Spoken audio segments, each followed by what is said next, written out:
히브리어 알파벳의 의미. 안녕하세요. 오늘은 히브리어 알파벳의 7번째 글자인 자인에 대해서 계속해서 공부해 보도록 하겠습니다. 성경에서 자인이 의미하는 칼은 여호수아가 만난 군대 장관이 들고 있는 칼, 다윗이 만난 여호와의 천사가 든 칼도 있지만 반대로 이방인들이 가진 칼과 무기도 있습니다. 이방인들이 가진 칼과 무기는 하나님의 말씀이 아닌 인간의 무기, 곧 사람의 힘과 능력을 의미합니다. 그리고 그것을 의지하는 것을 이방 나라라고 합니다. 하나님이 창조하신 이스라엘 나라는 어떠한 상황 가운데서도 하나님의 말씀과 언약을 의지하는 백성을 의미하고, 아무리 이스라엘이라도 하나님의 말씀을 의지하지 않고 사람의 힘과 능력을 의지하면 그것은 이방 나라가 됩니다. 성경에서 하나님의 나라인 이스라엘과 대적하고 바다의 짐승을 의미하는 블레셋 족속은 할례받지 않는 블레셋이라는 수식어가 따릅니다. 주의 종이 사자와 곰도 쳤은즉 살아계시는 하나님의 군대를 모욕한 이 할례받지 않는 블레셋 사람이리이까 그가 그 짐승의 하나와 같이 되리이다. 할례받지 않았다는 것은 유대인이 아닌 이방인을 말합니다. 할례의 본질은 마음의 할례, 그리스도의 할례이고, 이것은 성령의 검으로 우리 마음 안에 있는 육신의 구주를 잘라버리는 것을 의미합니다. 이 마음의 할례를 받지 않으면 영적으로는 이방인의 구조에 있게 됩니다.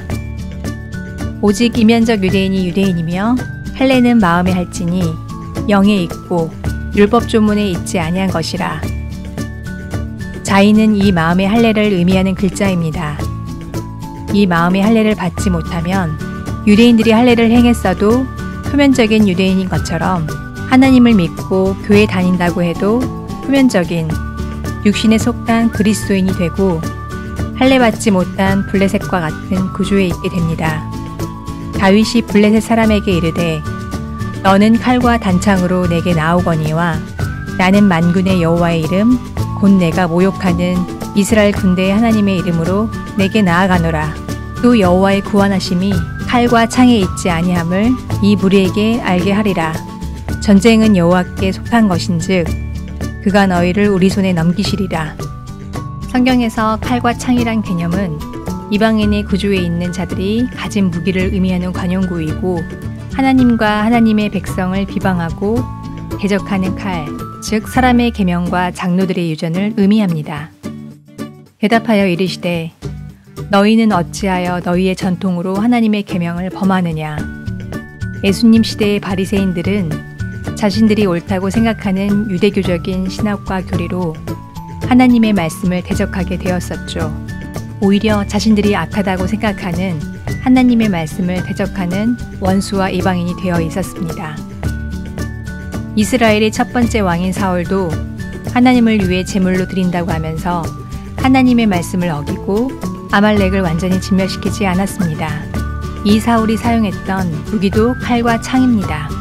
다윗은 사울의 창을 피해 다녀야 했죠.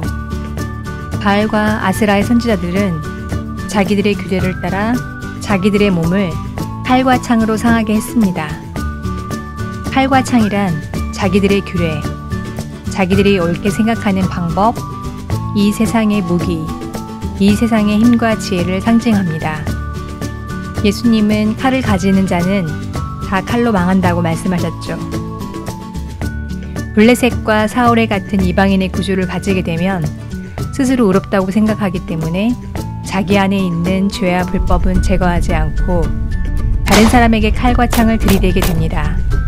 자기 안에 불법이 제거되고 하나님의 말씀을 온전히 듣고 순종하지 않은 채 이방의 세력과 싸우면 패배하여 수치를 당하게 되고 하나님의 이름을 더럽히게 됩니다. 이렇게 되면 오히려 자기가 하나님께 심판을 받게 되고 이방인의 칼에 넘어지게 됩니다.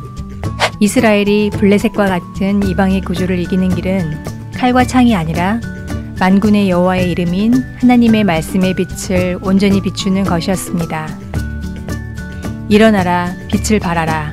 이는 내 빛이 이르렀고 여호와의 영광이 내 위에 임하였음이니라. 보라, 어둠의 땅을 덮을 것이며 캄캄함이 만민을 가리려니와 오직 여호와께서 내 위에 임하실 것이며 그의 영광이 내 위에 나타나리니 나라들은 내 빛으로 왕들은 비치는 내 광명으로 나아오리라. 오늘은 여기서 마치겠습니다. 다음에 또 만나요.